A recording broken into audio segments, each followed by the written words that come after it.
She had told me that her whole family got COVID. She was the last one to get it. She seemed to have it in a worse case than the others. I was worried and I contacted Chip, my brother, who's retired MD. The amount of oxygen she required was dangerously high, meaning that her oxygen level was dangerously low. במשך השנתיים בהם נמשכת מגפת הקורונה, התנסינו בסקרים, בידודים ציבוריים ופרטיים, מסכות ושמירת מרחק חברתי. כל זה במלחמתנו במאמץ לגבור על הדין. הדבר הקבוע היחיד היה אחוז מקרי המוות הגבוהה. בין 1% ל2% מהאוכלוסייה שנדבקה, יזדקק לאשפוז בבית חולים. כאשר נדבקים אלפי חולים ביום, שיעור המאושפזים יהיה מעבר ליכולת הקליטה של בית החולים, והדבר יגרום למאות מקרי מוות בשבוע. בתחילת המגפה, האמינו הרופאים שקורונה גורמת לקריסה פתאומית מסיבית של תפקודי הריאות. זאת לפני שחולים בעלי סימפטומים מועטים פתאום לא היו מסוגלים לנשום, אלא בעזרת מכונת הנשמה. The doctor came in, he said, "Hey, I've got some bad news. You've tested positive for COVID-19. And it was actually very shortly after that I started to lose lung function and they intubated me. Coma for 3 days. And then during that process, they put me on a ventilator where I spent 7 additional days. Dr. Richard Levitan היה הראשון שכתב על התרשמותו מחולי הקורונה. לויטן גם היה ראשון שיעץ בפומבי לאנשים להשתמש במד החמצן, זאת אומרת אוקסימטר, המכשיר הקטן והלא יקר הזמין לכל אחד, בכדי לעקוב אחר רמת החמצן בדם, וזאת במקרה שאובחנו כחולי corona. For more on the treatment of COVID patients, let's bring in Dr. Richard Levitan. He's an emergency physician at Littleton Regional Hospital in New Hampshire. Back in April, you recommended one of those oximeters for people to check their oxygen levels. The best chance that patients who develop COVID pneumonia have is to come into the hospital early before their oxygen saturation falls. So I recommend that everybody who tests positive for COVID be monitoring their oxygen levels and be in touch with their doctor if they see that number fall below 93%. מד החמצן מדווח על רוויית הדם בחמצן ואת קצב הלב. המוגלובין שבדם מוביל חמצן מהריאות לכל תאי הגוף שלנו. הוא קיים בשתי צורות, האחת ללא חמצן, שנקראת המוגלובין בלתי מחומצן, והשנייה עם חמצן, המוגלובין מחומצן. SpO2 הוא אחוז ההמוגלובין המחומצן מכלל ההמוגלובין. הבדיקה מציגה את מצב החמצון ב10 מולקולות של המוגלובין.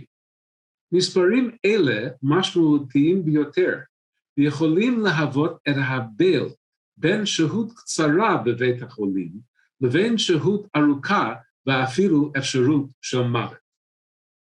And I told my boss, I'm going to New York to help out.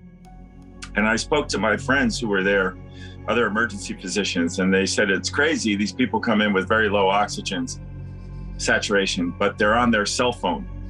And the numbers that these people had in terms of oxygen saturation was seemingly incompatible with life. Some people started calling them happy hypoxics or happy hypoxemics. But the reality was they weren't happy. Their lungs are working hard and they're actually dying. So I thought the term silent hypoxia was better because they had minimal symptoms and their oxygen was getting severely low. Now, my experience from high altitude climbing, I had seen this before at 20,000 feet. If you're at 20,000 feet and your body's learning to acclimatize to severe hypoxia, you increase your respiratory rate. You can get to pretty high altitude levels and you'll be conscious, but your oxygen will be low. When I wrote my piece in the New York Times about this, it was about the fact that this must have developed over days, that these people got there. And that was the sort of aha moment that, wait a minute, we could determine when it starts if we used pulse oximetry. בתו של שרמן רוזנטל, עדי ללו, הייתה מקרה קלאסי של קורונה, בדיוק לפי תיאורו של דוקטור לויטן. She had told me that her whole family got COVID. She was the last one to get it. She seemed to have it in a worse case than the others. She had 4 days of fever. And at that time, I was worried, and I contacted Chip, my brother, who's retired MD. We were in a conference call, and she says, I feel horrible and I've got a fever. I said, well, chicken soup. No, I said, that's part of it.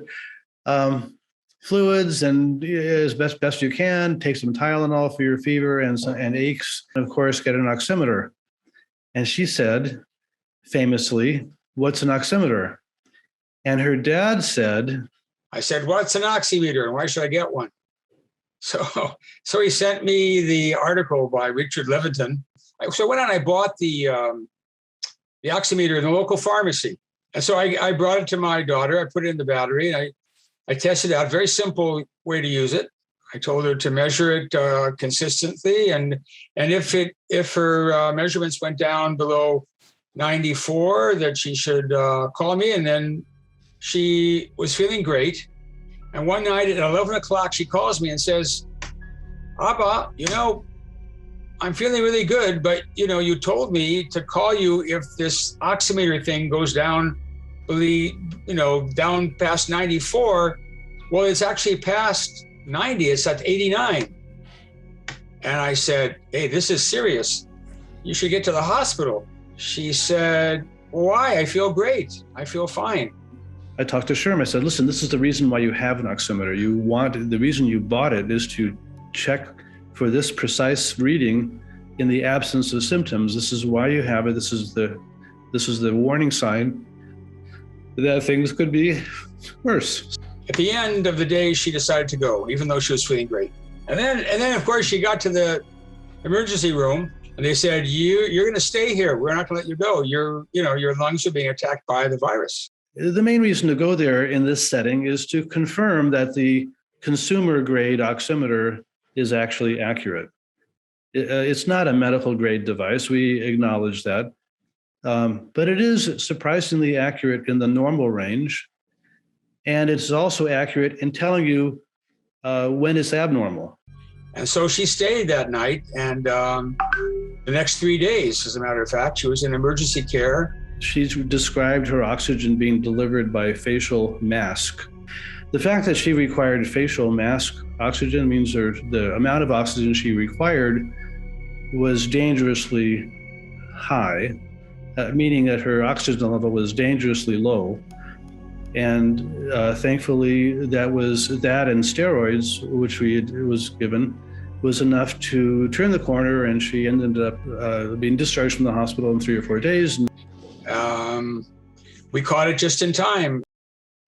החשיבות של מד החמצן ידועה היטב. איה כל רשויות הבריאות בארץ, החל בקופות החולים. We started looking at the HMOs in Israel. There are 4 of them. We found that one HMO, they do very well. They give out oximeters and they tell people how to use it. One of the 4 doesn't do very well. It doesn't give out oximeters at all. And the other 2, and this includes the HMO that Adi was in, the other 2 basically give out oximeters, but they don't tell you how to use them, or at least it's not on their website. We found out later that in these 2 HMOs, they actually do tell people how to use it, but they only do that over the phone. And apparently, in the case of Adi, there were a lot of people who had COVID during that time, and the operators didn't get to her, didn't talk to her. בריטניה היא עוד מדינה שבה מערכת הבריאות אימצה את שיטת הבדיקה הביתית עם מד החמצן עבור חולי קורונה. That's why we need you to monitor your breathing, your heart rate, and the level of oxygen in your blood. By recording these measurements in the diary provided, you can help your GP or 111 decide on the best treatment for you. I mean, I'm still puzzled by the response of the health authorities to all the data because the data is overwhelming. The challenge of getting universal pulse oximetry is public education as well as public health messaging communication. Just we need to, as a globe, appreciate that in this day and age of medicine, that a pulse oximeter is way more useful than a thermometer.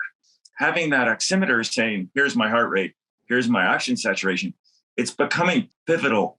הגל החמישי של הקורונה כבר התחיל עם וריאנט האומיקרון, ורק האל יודע איזה וריאנט יגיע אחריו. ואם 10,000 אנשים ביום ידבקו, 200 ביום יזדקקו לאשפוז בבית חולים. ואם נדבקת בקורונה, חס וחלילה, איך היית רוצה לסיים? לשהות בבית חולים 3 שבועות? או כמו עדי, ביתו של שרמן, ששהתה מספר ימים בבית החולים, ויכלה לעזוב אחרי שקיבלה טיפול קצר. המכשיר הזה יכול להיות השינוי המרכזי בין שתי האפשריות. הוא ממש קטן, לא יקר, לא מכאיב, הבדיקה לוקחת זמן קצר מאוד, ויכולה להציל את חייך, או את חיי כל אחד ממשפחתך.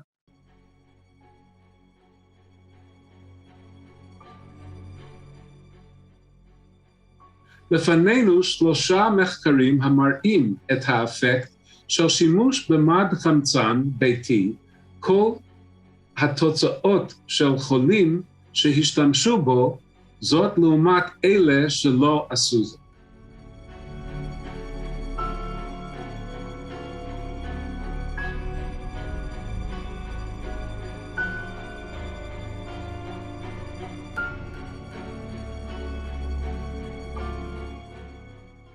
And our public health messaging has not kept up with the complexity of COVID. And the public is unforgiving.